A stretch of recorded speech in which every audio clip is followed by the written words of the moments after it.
Check if a given key already exists in a dictionary. I wanted to test if a key exists in a dictionary before updating the value for the key. I wrote the following code. I think this is not the best way to accomplish this task. Is there a better way to test for a key in the dictionary?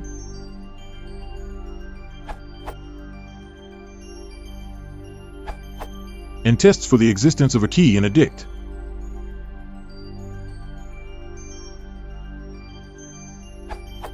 Use dict.get to provide a default value when the key does not exist.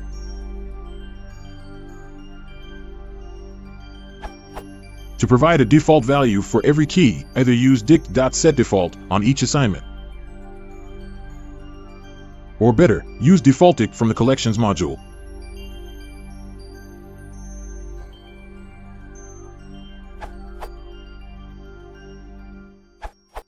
Use key in my_dict directly instead of key in my_dict.keys. That will be much faster as it uses the dictionary's O1 hashing as opposed to doing an ON linear search on a list of keys. You can test for the presence of a key in a dictionary using the in keyword. A common use for checking the existence of a key in a dictionary before mutating it is to default initialize the value, e.g. if your values are lists, for example, and you want to ensure that there is an empty list to which you can append when inserting the first value for a key.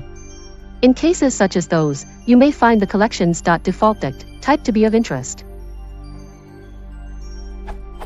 In older code, you may also find some uses of has_key, a deprecated method for checking the existence of keys in dictionaries. Just use key_name in dict_name instead.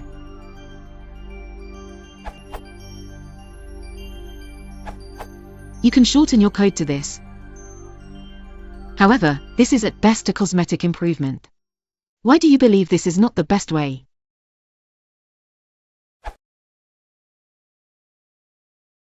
If you want to support the channel, please consider liking and subscribing.